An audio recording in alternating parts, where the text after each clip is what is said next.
Virtue signalling. Narcissists.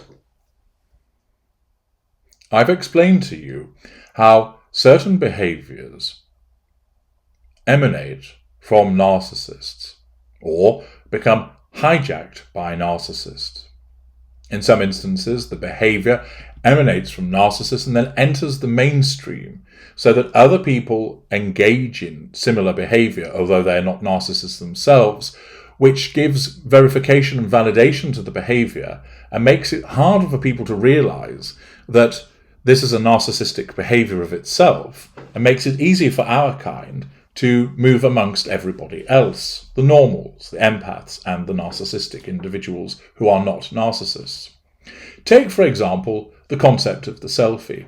Once upon a time, when you went somewhere, you took your camera with you, and you took a picture of whatever it was that you were looking at, whether it was the Leaning Tower of Pisa, the Grand Canyon, or a beautiful ocean shot at the tip of South Africa. Wherever you went, you took the pictures with your camera.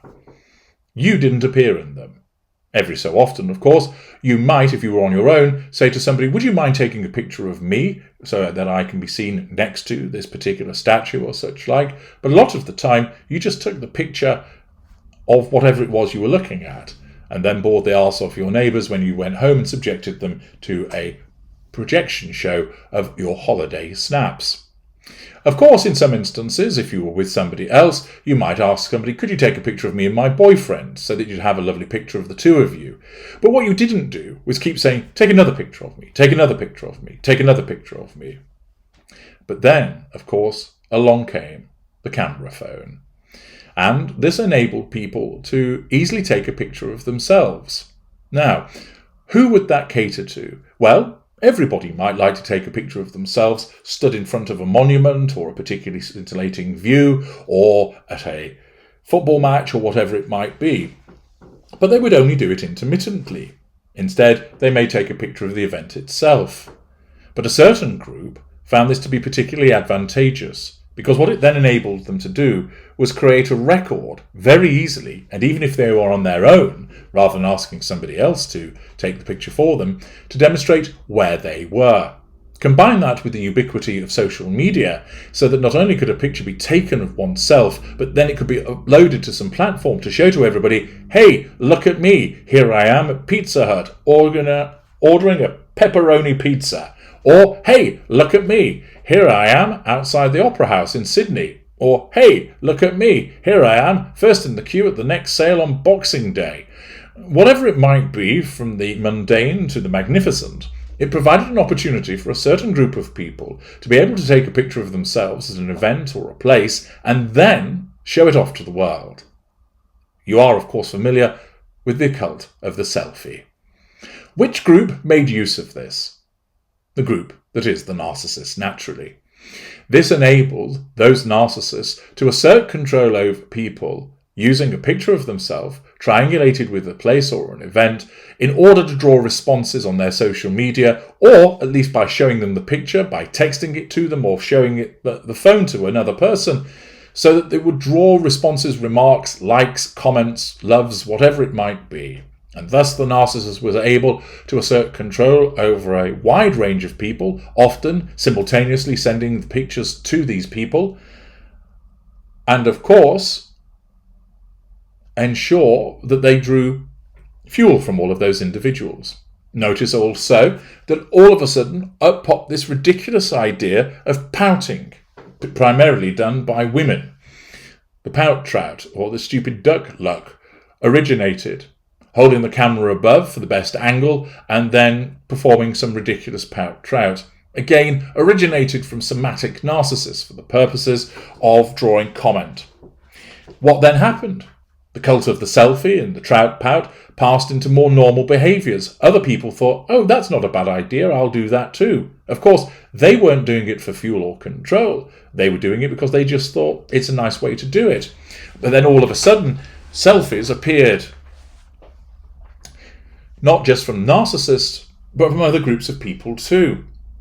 Other people, because of the herd mentality, copied the trout pout, and thus it enabled something that had originated from narcissists to pass into the mainstream, meaning that it was all the easier for narcissists to behave in this way, and do so in a manner that wasn't spotted. This happens regularly with certain shifts in societal behaviour. For instance, the concept of romantic love, as I've explained to you on so many occasions, has originated from narcissists.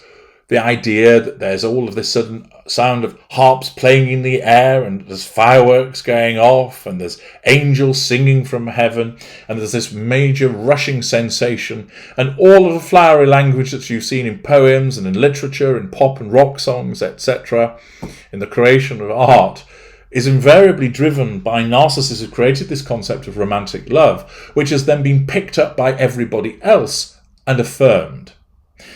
Genuine love is completely different. I've explained the distinction elsewhere, so I won't repeat myself. But once again, the idea of romantic love has been created by narcissists and then has been utilised by everybody else, so it passes into the mainstream. We also find this is the case with virtue signalling. Virtue signalling is the expression of a moral viewpoint with the intent of communicating good character. According to the Cambridge Dictionary, virtue signalling is an attempt to show other people that you are a good person, for example, by expressing opinions that will be acceptable to them, mirroring, especially on social media, indicating that one has virtue merely by expressing disgust or favour for certain political ideas or cultural happenings. The expression is often used to imply by the user that the virtue being signalled is exaggerated or insincere. There are plenty of people that engage in virtuous behaviours that don't make a song and dance about wanting the world to know about what they're doing, and thus one understands that such behaviour is genuine. But who is it that tends to use the saying of things rather than the doing to gain advantages? Narcissists, of course, because narcissism requires the maximum return for the minimum investment, for it to be done quickly with the minimum fuss and inconvenience, and therefore it's far easier to talk about being virtuous than to actually do something virtuous. Remember, the narcissism wants the prime aims, fuel, control, character traits and residual benefits, and it doesn't care how it gets it, but what it does care is about getting it fast and getting it easily. And that means using speech rather than action a lot of the time. And therefore, virtue signalling will have originated from the behaviour of narcissists to extend a facade to the rest of the world by saying, hey, look, I'm a good person because I've said this or have expressed this view. Invariably, of course, the individual can be found to be a hypocrite on further examination of their behaviours, or they simply express these views but don't back them up with any action. According to The Guardian, the term has been used since at least 2004, appearing, for example, in religious academic works in 2010 and 2012. British journalist James Bartholomew claims to have originated the modern usage of the term virtue signalling in a 2015 Spectator article. His 2015 formulation described virtue signalling as empty boasting, directly or otherwise. No one actually has to do anything. Virtue comes from mere words, or even from silently held beliefs. There was a time in the past when people thought you could only be virtuous by doing things that involve effort and self-sacrifice. Merriam-Webster editor Emily Brewster describes both virtue signalling and humble brag, a term coined by Harris Whittles in 2010, as examples of self-glorifying online behaviour. And therefore, who is it would engage in such self-glorifying online behaviour? Naturally, it's going to come from the narcissists, for the very reasons pointed out in that explanation that once upon a time virtue was achieved through effort and self-sacrifice. Why on earth would a narcissist go through with doing that when they can get virtue and draw a response and receive fuel and control people and manage a facade by simply saying something? And therefore, lots of instances of virtue signalling have originated from narcissists who have utilised this as a means of getting to the prime aims. Of course, there are some people that copy this. The herd mentality of human beings, evidenced again. That doesn't make them narcissists, but it does mean that they are behaving in a narcissistic way, demonstrating a narcissistic indicator, behaving in a way which has originated from narcissists in the first place.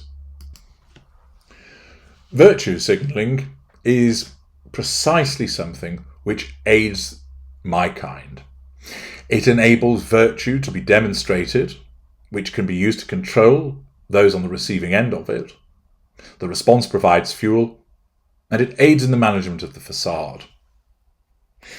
Not only is it a form of manipulation that comes from our kind, but it then becomes an insidious problem, something that a gentleman called Vinay Prasad has recently written about for Sensible Medicine, where he states, diversity advocates have abandoned poor and minority children and focus on virtue signalling to their peers. He writes, as a progressive, I believe our society must make sure every child has a fair chance of achieving the American dream. That means kids who, because of the random luck of birth, are born in poor or abusive or neglectful households, have good schools, good nutrition and good medical care.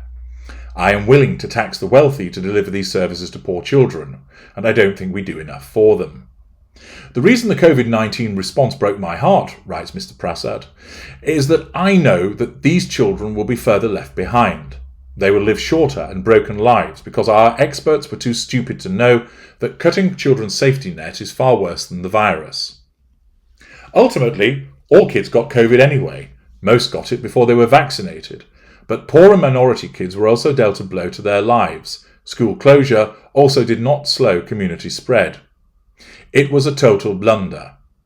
The blame rests with us, a lot on misguided experts, but on all of us who stood by and did nothing. I still believe that our society can do more to equal the playing field for children, particularly poor, disadvantaged and minorities, and that is why I am a true progressive. Sadly, my peers are not. Recently, I saw yet another online prostration that reminded me why conservatives hate liberals. It's because we care more about optics, our image, than actually tackling the problem. P.S. That's why I can admit, as a liberal progressive, that Ron DeSantis did more for children during COVID than Gavin Newsom, who failed kids, except his own, who went to in-person private school. Here is what happened. A trainee.